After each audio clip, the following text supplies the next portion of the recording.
Hey guys, and welcome to today's video. Today, we have two sovereign citizens in court, with each of them being a follow-up to a sovereign citizen that I've covered before. Now in this video, the judges do a masterful job in shutting down the Sovtardian nonsense, so I'm just gonna let the video play through and give my thoughts at the end of each appearance. So we're gonna start with Gregory Smith, who is facing some domestic violence issues as well as a violation of a protective order. It appears as though he's picked up an additional charge, which is assault with a deadly weapon, and today is his pro se arguello advisement. So let's begin. Good morning, Mr. Smith. Morning. Um, Morning to the court. did we reach out to Mr. I did, I have not heard back from Mr. So these are only on the new cases, is that correct? The 26 CR 2435? Yes. Okay. That was the first appearance, it's just to set, today's just to set prelim as a Give me a moment just to look at your case. Yes, ma'am. Take your time. So we will schedule you for a preliminary hearing. It was supposed to be today. Sorry? I was told in court just the other day that prelim would be today. No, it was set for a preliminary. It was to set it for a preliminary hearing. The preliminary hearing is not today. Today's the 10th? Yes. Okay. Yeah, the judge had said that the prelim would be set for today. That's why I'm here. So, Your Honor, the note from BDA Finkelstein does say to set preliminary hearing. So Yes. this wouldn't be the setting.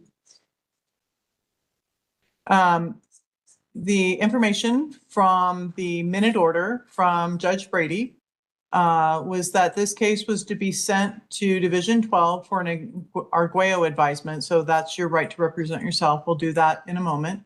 And to request to set the preliminary hearing within 35 days. It was not set for a preliminary hearing today. We do not set our preliminary hearings at 8:30. We set them at 1:30 in the afternoon.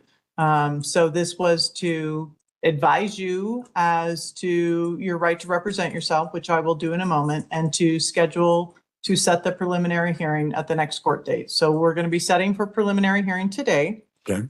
Um, And that's clearly my misunderstanding. But, it's confusing, so not a problem. So there's a couple of things I want to address with you. First is, I know you have been advised previously of your right to represent yourself, but in each case, I need to advise you as to that right, okay? Yes, ma'am. You understand that you have the right to be represented throughout these criminal proceedings. And if you could not afford an attorney and you qualify, one would be appointed to represent you, correct? You understand that? I hear you. Okay. The high charge is a class 4 felony. Because you were on bond, And actually, because it's a per se COP per the statute, the sentencing range would be 5 to 16 years. That is not mandatory for this particular count. Because it is a COB per se, the bond status is not a relevant factor to the increase of any potential sentence for that. So all right, thank you. So the high charge is the count 2 that carries with it a presumptive range of 5 to 16 years in the Department of Corrections. If sentenced to the Department of Corrections, it would carry with it a mandatory period of parole of 3 years. Do you have any legal training, Mr. Smith? Well, before we begin, may I put something on the record? Okay, so I want the record to reflect that I'm appearing in a limited capacity for the sole purpose of this procedure. I hereby reserve all rights under the United States Constitution and the Colorado Constitution. I explicitly do not waive any rights of any kind, whether known or unknown. Furthermore, I have not consented to the jurisdiction of this court.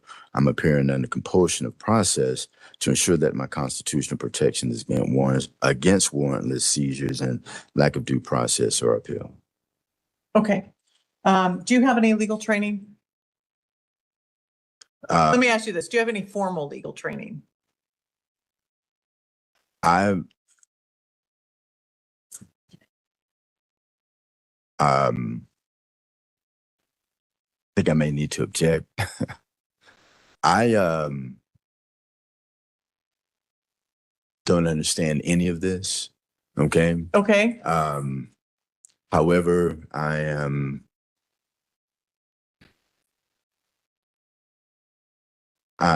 still trying to wrap my head around this whole thing, and so I want to just make clear I'm under duress, and I am trying to put all this together.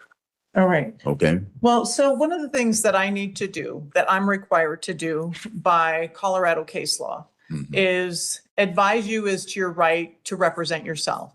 You do have that right to represent yourself. Okay. And, but I do want to have a better understanding as to your understanding of criminal procedures. So for example, somebody may be very familiar with the Constitution and the rights that you have under the Constitution. Okay. They may be less familiar with trial procedures and things that you need to do to represent yourself in a manner that gives you the best opportunity for your defense, understanding that you're presumed innocent until 12 people would make a determination that the prosecution has met their burden.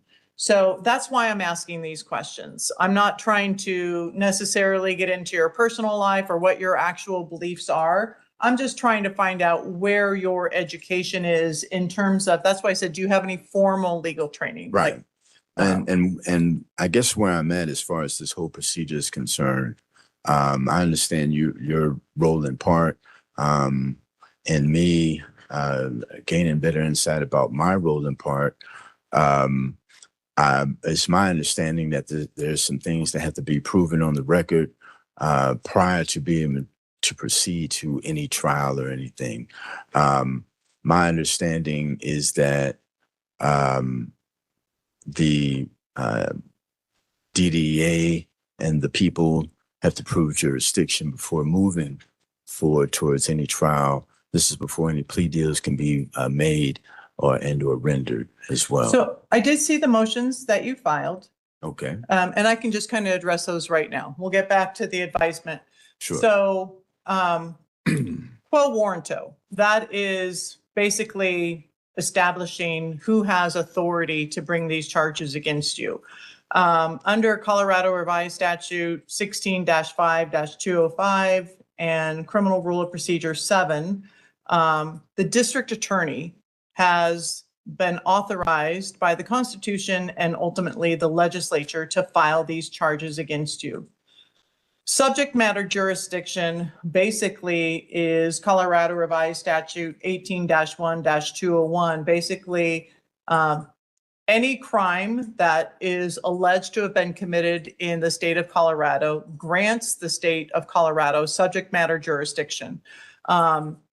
Your presence in court confers personal jurisdiction. So the court is finding that it has jurisdiction over this case. And you said my presence in court? Yes, Okay, which is only under duress. I understand. Right. So if we're basing it on, I'm assuming that these are prongs that constitute consent of jurisdiction. That last prong is that does I guess translate into consent jurisdiction by my appearance here. Yes. Okay. Well, I'm not. But if you getting don't appear in court, then the court issues a warrant for you. court issues a warrant. So again, because even the name that you guys are charging in itself is hearsay. Okay. And it's speculation. So we're going to have So to I want agree to disagree on this right now because the case law is pretty specific Yes, ma'am. that the arguments that you're making have not been accepted by the appellate courts. And I understand that you will, What argument? I'm sorry.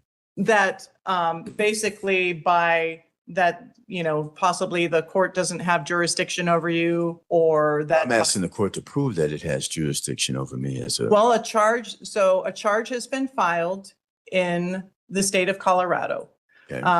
At the early stages, we only have to determine that whether or not there's probable cause. All right. At the time of a trial, if you choose to go to trial, the prosecution would have to establish that this crime occurred in the state of Colorado. That's one of the elements as to each charge, that the defendant in the state of Colorado did X, Y, and Z.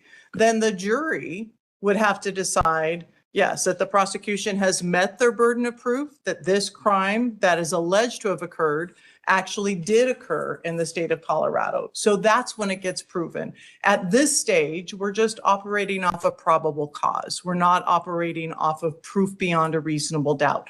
A jury would ultimately determine whether or not this case, this crime that is alleged to have occurred in the state of Colorado. Wouldn't there be a hearing prior to this trial to determine if this case No, would that's the, well, forward to a trial? so, If so, why so didn't I have? because if you're entitled to a preliminary hearing, again, at a preliminary hearing, the only thing that the court is determining is whether or not there's probable cause, not proof beyond a reasonable doubt. So when we go to a preliminary hearing, So that's prima facie, is that correct? I'm sorry, That would be deemed prima facie? deemed prima facie? Yeah, No, it has to, it's not prima facie. They have to, it's probable cause. All right, that a person of ordinary prudence and caution, reasonable belief that this crime occurred in the state of Colorado. They will have a witness, or they should have a witness. They may not, but if they have that witness will be able to testify to certain things. If they don't testify that the crime occurred in Colorado, then the court would not be able to find probable cause. If I can't find probable cause, then the charge is dismissed. But we don't all have the to. way to the, I guess, to the trial date to be able to distinguish the facts Yes, for proof, for conviction. for conviction. Yeah.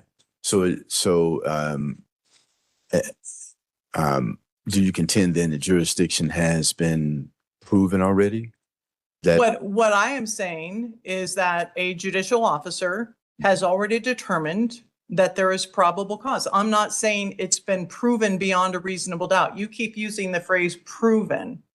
All I'm saying is that someone has made a determination that there is probable cause that a crime has occurred in Colorado. okay. For it to be proven, we have to go to trial, and a jury has to make that decision. Okay. I think we're speaking about two different things. My consent to the jurisdiction of this court, and you're speaking towards the case, whether or not the case is can be heard in the state of Colorado. It sounds like we're talking about two different things. Or is Charges have been filed against you. yes, ma'am.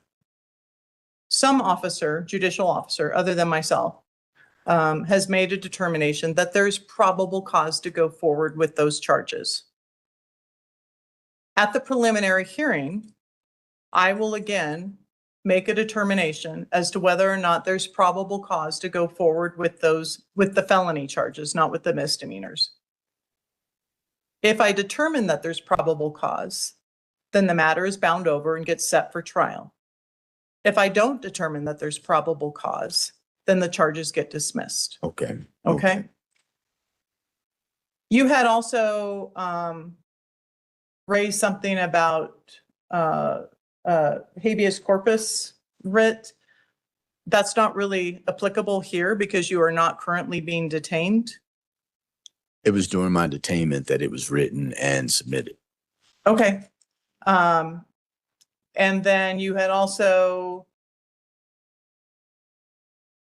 addressed something about requiring a verified complaint. The prosecution under Rule 3 doesn't have to file a verified complaint. It just has to be signed by the prosecutor. The only complaints that have to be verified are those where they are also requesting a warrant at the same time, because probable cause was found by a judicial officer in which a law enforcement officer swore to the facts as he or she was aware of them based upon that sworn affidavit. Then someone determined that there was probable cause. So Getting back to the advisement that I have to give you, you never really answered the question for me as to whether or not you have any formal legal training. Second. How far have you gone in school? Give me Okay. 1 second, okay? Thank Oh, you. sure. So in regards to the those 2 writs, what was your decision on that? I'm denying them. If you would like, and I will do it anyway. I'll just issue a kind of a formal order denying it. So you have further information as to what I'm relying upon to deny it. Yeah, I'm going to request a written copy of the advisements and the formal charges. You're requesting Been a what? properly served with an actual notice required by due process to understand the specific scope of the state's allegations. Sir, if you could let me finish doing what I'm doing. Yes, ma'am. Yes, ma'am. Yeah, and then we can finish this so I don't lose my spot, and then you can make any further. Understood. Yeah. Understood. How far have you gone in school?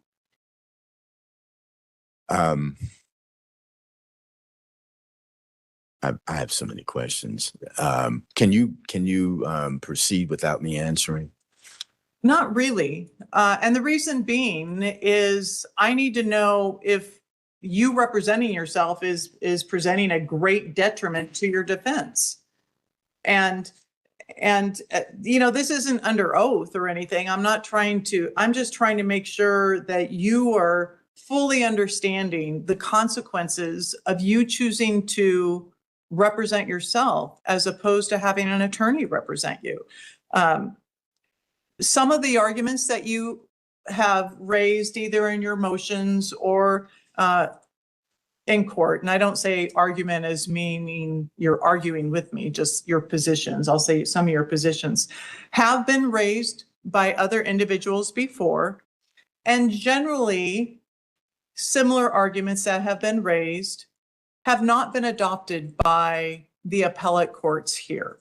And so I appreciate your positions as to whether or not you think the court has jurisdiction to go forward with these hearings. But I will tell you, I've researched these issues before, and generally they have not been, your positions have not been adopted by the courts. And when I say the courts, I mean the appellate courts. And so my concern is for you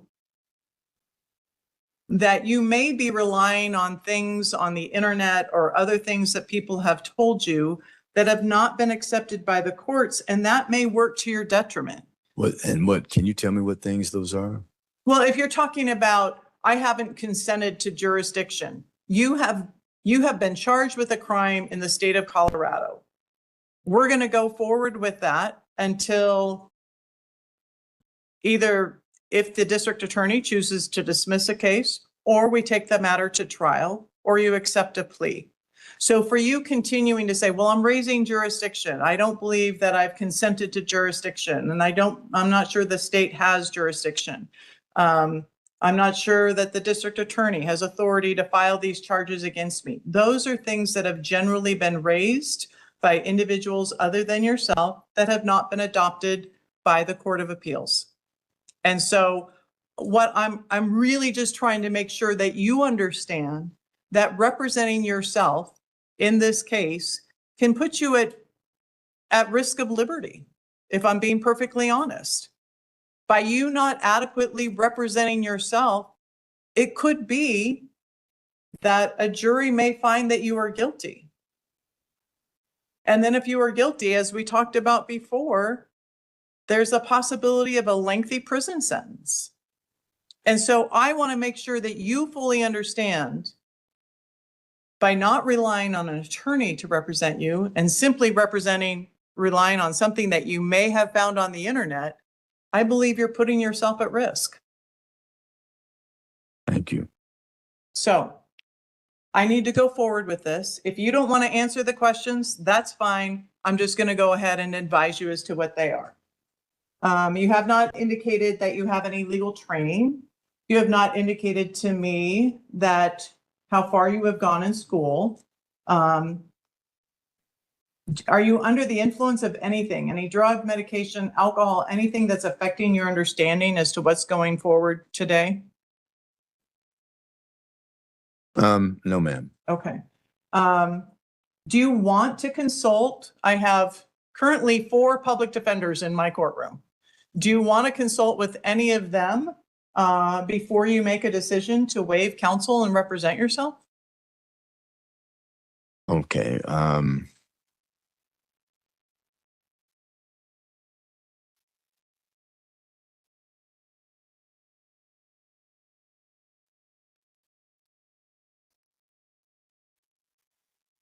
I do want to go put on the record. I'm not an attorney. I'm only exercising my constitutional rights. And so this is my thing. I want to make sure that your rights are exercised appropriately. And let's say we were in a trial today. If you were having to constantly look at your phone to make sure that you're asking the right questions, or objecting to evidence that the prosecution may be trying to introduce, I don't think that's going to be to your benefit at a trial in front of a bunch of jurors, right? And I'm not even going to allow you to, well, that's not true. So you say you're exercising your constitutional rights. These 4 people here are very good attorneys. Okay. And they understand the Constitution, and they understand the rules of procedure, and they understand the statutes, and they understand what you could possibly be facing by if you are I'm aware of the convicted. penalties. It's just a trust factor. Okay. This court is foreign to me. I have no relationship.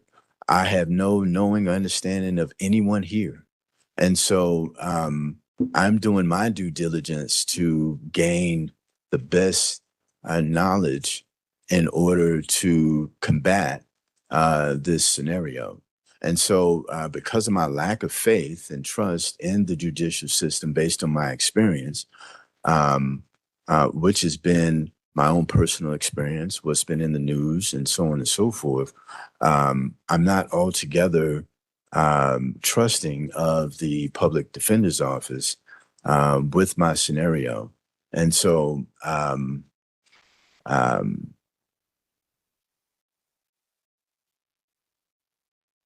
And I I'm not meaning to, you and I are in different situations, right? we And are so, totally different positions. and so your lack of faith and trust in the judicial system, that may, I'm going to say that based upon you're telling me your experience, you don't have trust in it. That's fine.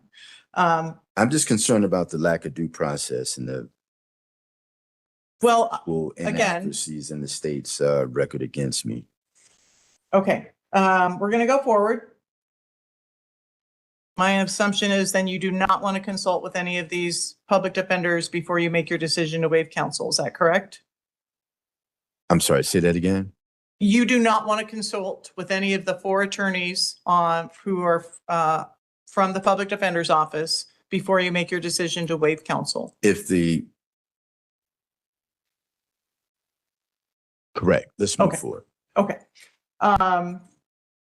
This might be kind of a redundant question, but you do understand that criminal law, complicated area, having an attorney trained in this field could be of great help in helping you prepare and represent yourself in the defense of this case. So, I had advisory counsel who is not present. well, he hasn't, because he wasn't aware, he wasn't advisory counsel in these cases today, and because this got set so quickly from Division 20. But I will tell you, if we go to trial, he cannot ask questions for you. He cannot pick the jury for you. Those are all things, he can make suggestions, he can give you advice, right? Right. But That's what, Okay. That's what I chose to have was Okay. be able to ask questions, someone I can ask questions. You understand that as we go to trial, you have the right to remain silent, but anything you say can be used against you. I did hear what you said. Okay. We will go ahead and appoint Mr. Allen in these cases. As you've said, you've previously requested advisory counsel. I'm going to just remind you again that by representing yourself, you take a great risk of not properly presenting your defense to a jury. You have the right to confront any witness who testifies against you and cross-examine them. You have the right to compel the testimony of any witness that you would like to have testify on your behalf. At this point in time, I'm giving you the right to represent yourself. I will go ahead and appoint Mr. Allen as advisory counsel. We have set the matter for a preliminary hearing. At that point in time, the court, after hearing testimony, will determine whether or not there is probable cause to bind the charges over and set this matter for trial. All right. Thank you, Mr. Smith. Your Honor, I just had a few things really quick to address. First, regarding the defendant's request for a copy of any advisements and formal charges. He did get a copy of the complaint information on the last court date, to my knowledge. If the court is amenable to providing him with any sort of written copy of the Arguello advisements, we wouldn't have an objection to it. I would note that previously Mr. Smith also has been advised regarding the Arguello advisements in the other case that he currently has open. And the people would just ask that the court incorporate by reference in its finding regarding representing himself today the previous advisements that were provided to Mr. Smith. I haven't looked at those. I haven't previously advised him. When he began representing himself in the other case, Your Honor, I believe the court did give him an Arguello advisement. I did not give him an Arguello advisement. I think that happened in DST.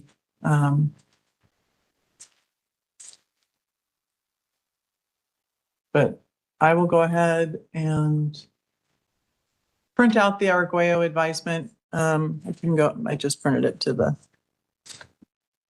Actually, Your Honor, you are correct. I believe it was on March 9th, 2026. I think Magistrate Percio did provide the Arguello advisement.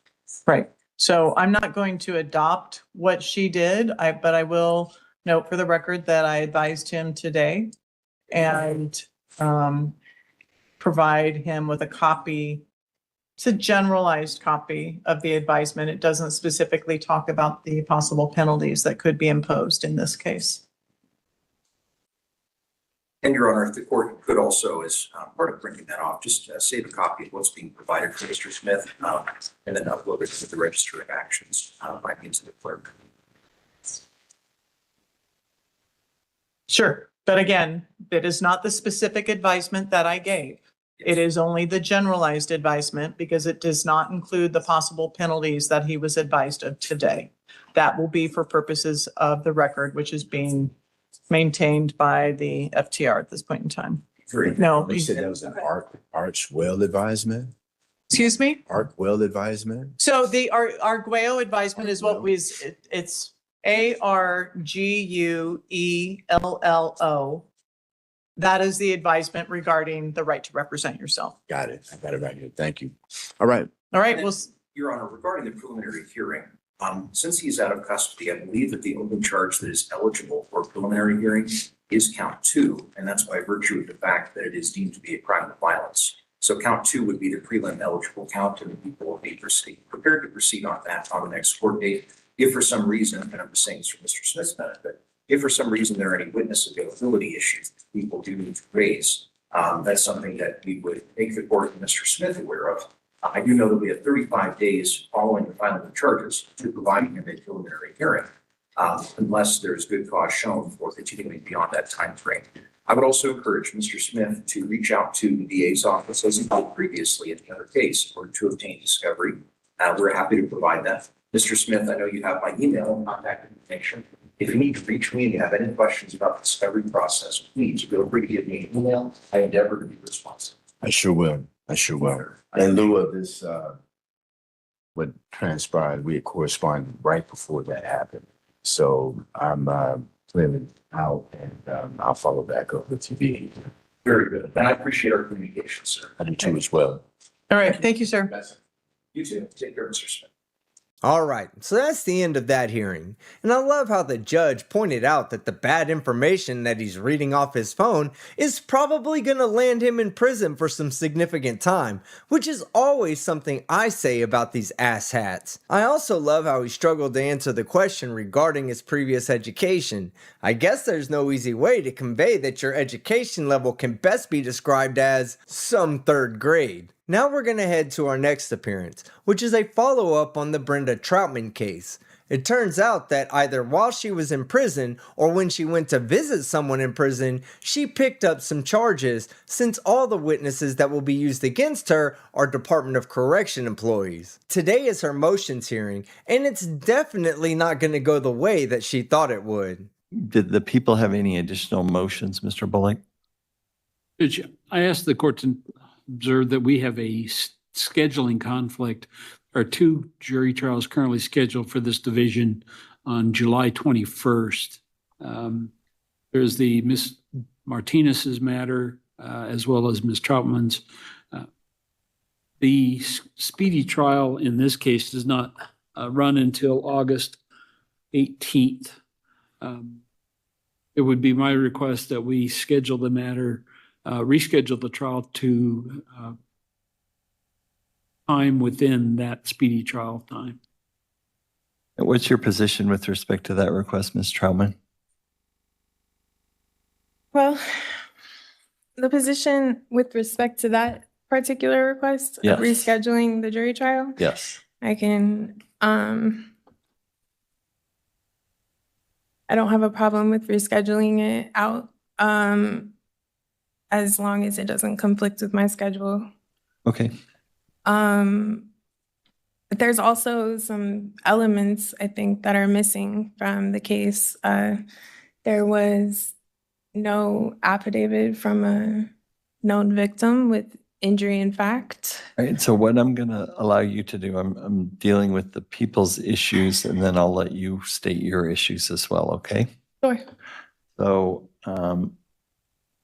why don't we see if it is possible to reschedule? Are they both in Benton County? Is that correct? Yes, both are in Benton County.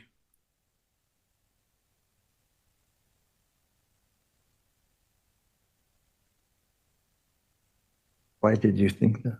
As far as you know, is the Martinez case going, Mr. Bullock?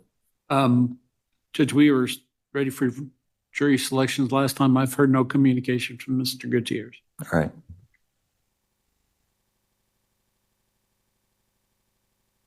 Is this a 3-day trial? And let me look at the felony complaint.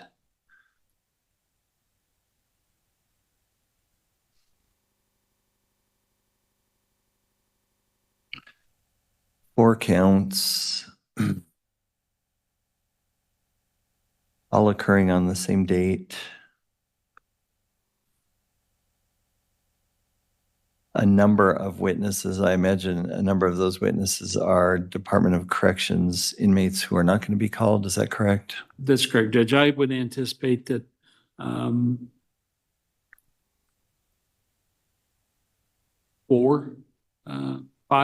witnesses. I think we could do it with the trial within 2 days. We'll look for 2 days before August. What was the speedy, Mr. Bullock? August 21st. No, I'm sorry, August 18th. We have your case conflicting with another case. That case comes on at 1:30 today.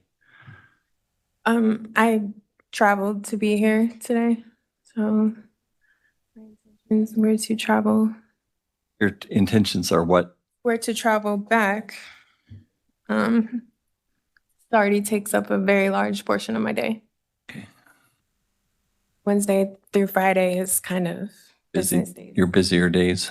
Okay, so that's why Monday, Tuesday, I could make a Wednesday work. But a Thursday, Friday is particularly difficult for you. The other option we have, it would be up to you, but if with your consent and advisement, I would advise you regarding this matter, but we could continue the matter in order to try to find a Monday or a Tuesday past the speedy trial deadline. And I would need to waive my speedy trial rights. Correct. I guess my hands are tied in the matter. I won't be waiving any of my rights voluntarily. Okay. Do you have motions that you would like heard in this case? Yes, I need to make the record. The record is that I previously submitted the tender of special deposit, but it also included all the oaths of offices. So I accept all your oaths of office and I bind you to them. The other matter I would like to bring attention to is the lack of improper service and the waiver of service that was sent to me by a Cheryl Martin in response to that. The other thing was that the victim, in fact, is not present with injury, in fact. I don't know if there's a part in that discovery where it is. I didn't see it. And the other thing was with the jurisdictional elements, the constitutional requirements, knowing the nature and the cause of the action is my Sixth Amendment protected right. The court mentioned that they believe that they have jurisdiction, subject matter jurisdiction, but it wasn't actually proven for the record. So I asked for the delegation of authority as well, so that I may proceed knowingly. I'm sorry, I don't understand what you're saying. And you didn't file any written motion, so I can't even really look at those. But go ahead. Tell me what you mean. Is your delegation of authority, Judge McDonough? Like delegation of what authority? Yes, what part of the Constitution are you operating out of? What is your delegation of authority? I'm not going to answer questions for you on the record, obviously, but the court is operating pursuant to the laws, which means the statutes and the Constitution of the state of Colorado. And the Supreme Constitution, which would be the national constitution as well, because that's the supremacy. Only to the extent that the Constitution leaves matters up to the state to determine the manner in which they desire to exercise jurisdiction and run courts in each of the 50 states. And it is solely judicially, correct?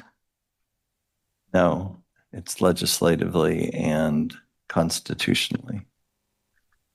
Okay, then I think I don't know what you mean by solely judicially. I'm sorry. Article 3, Section 2, the Constitution. Of the United States Constitution. Yes, that defines federal courts. Sure, and state courts have to, if there's any conflict between that clause and state constitution, then the state constitution would have to give way to the federal. Correct. Well, thank you for saying it was legislative. I think there's a false presumption of law that I have not been able to rebut. Just to, my submitting to the court, my notice and declaration of beneficial standing as one of the people, not to be confused with any Adamsonians or legal fictions. Mr. Bullock, any response? Yes, Judge. The statements and arguments made by Ms. Troutman aren't recognizable under the state law of Colorado or of the United States. I understand that she may have questions, but the oath that we took is to follow the laws of the state of Colorado, and there's been no alleged violation of the statutory authority or of the constitutional court's authority without any specificity alleging some kind of violation under the provisions of the law that provide adequate notice. We really aren't in a position to argue Ms. Troutman's claims. I can tell the court that I would address the two issues of the waiver of service. Ms. Troutman has waived the jurisdiction of this court by her appearance. The victim in the fact is the people of the state of Colorado. So I appreciate the issues she brings up, but I stand by my statement that they're not based under the applicable statutory or constitutional authority. Thank you, Ms. Troutman. There has been no known waiver of service because I have shown up here every single time out of honor and in good faith to settle and address the matter. There is no waiver of a rights or waiver to prove jurisdiction for the record. Also, as me being one of the people, I am afforded the right of judicial process. So I'm not sure what not understood about that. That's where the nature and the cause of the action is so important. And cause of action statutorily, but the nature is still has not been revealed. These crimes seem commercial in nature. Bullock, was the summons served, or are you relying on the fact that Ms. Troutman has come to court and waived any prospective service? Does your file reflect that there was any service made? Our basis on her voluntary appearance in court. Apparently it was sent to her, but it was not actually served. All right, last chance, Ms. Troutman. It's your motion, so I'm giving you the chance to go last. Is there anything else you want to say?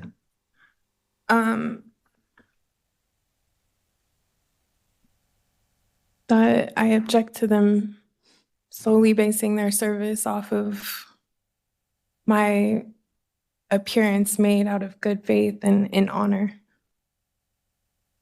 All right, thank you. The court is going to deem that Ms. Troutman has waived any jurisdictional defects to personal jurisdiction based on her voluntary appearance in court.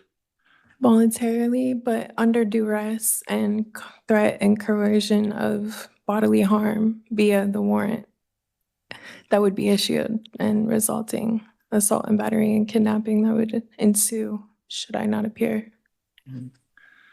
The court notes that Ms. Troutman has appeared on October 25th, on December 1st, on January 5th, on January 21st, on February 2nd, on February 18th, and then on today's date, Troutman has submitted an application for a public defender in this case. The court deems that it has personal jurisdiction over Ms. Troutman sufficient for it to proceed on the matter. And by what deem is that? Because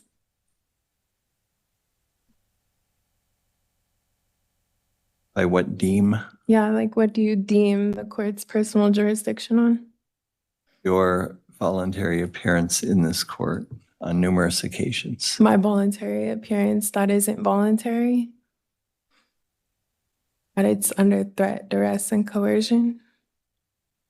There was nothing compelling you to appear. You've appeared on numerous occasions. Really, the court established jurisdiction at your first appearance. I have prima facie evidence from text messages received saying that should I not appear, it may result in a warrant, which false imprisonment is equivalent to assault and battery and kidnapping. The court will allow you to file those and to make a record regarding that matter. The court deems it has jurisdiction. You have other motions that you have filed in this case. The beneficial ownership is third-party intervener to the property in the case. I don't know what that means. I know that the court had prepared an order related to the jury trial that's scheduled in this matter. That jury trial required you to file any written motions by a date certain. You were given until the close of April 1, 2026. You file motions in this matter. No motions have been filed. The court doesn't understand your oral motion, doesn't believe it's legally sufficient. Then Mr. Bullock, do you want to be heard on that matter? Your Honor, again, I do not have sufficient notice in which to respond to any motions that Ms. Troutman's arguing.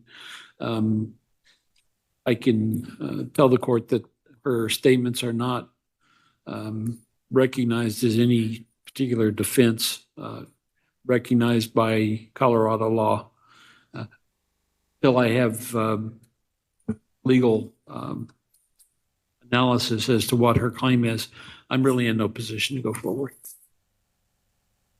Court is going to deny the oral motion on the record. I take it as a motion to dismiss, really based on subject matter jurisdiction, indicating that the matter is primarily commercial and not criminal in nature.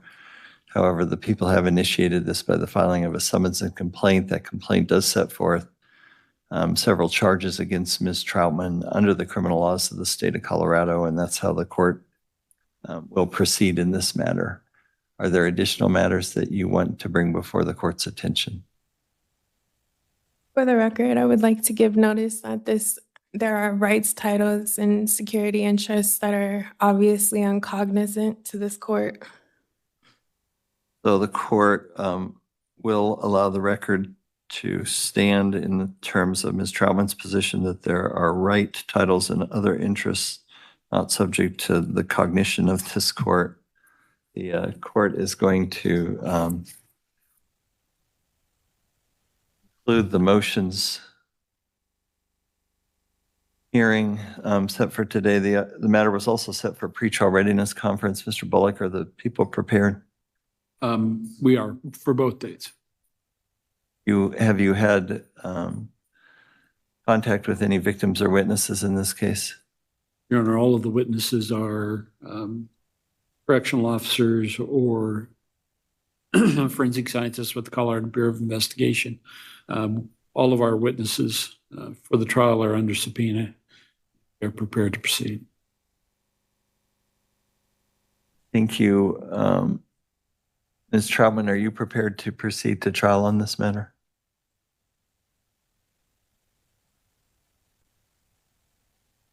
Do you have a copy of the court's order setting this matter for jury trial?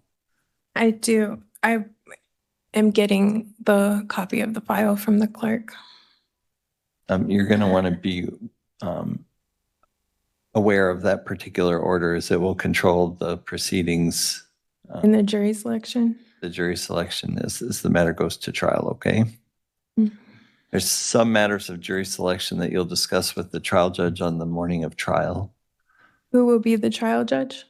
The trial judge will be the judge who's sworn in to replace me. Moving forward under threat, duress, coercion, and the extreme inequities of this case. Right. The court has previously advised you extensively related to your right to have counsel. Do you recall that advisement? I recall that it is my right to have counsel. It is also financially unattainable. So it's kind of like a rock and a hard place, inequitable. I understand that you've made application for court-appointed counsel, and I appreciate that. The court determined based on your income that you were not eligible for counsel. Mm. That applies also to advisory counsel, which we discussed as well. So I understand your position, and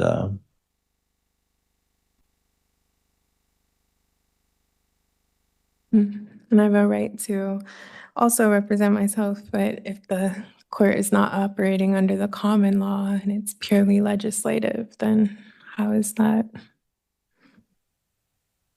constitutionally valid again?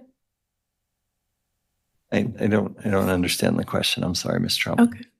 Yeah, jury selection. So what will happen is you'll come in, you'll have a conference with the judge at 8 o'clock. Mhm. You'll be back in front, seated where you are now at 8:30.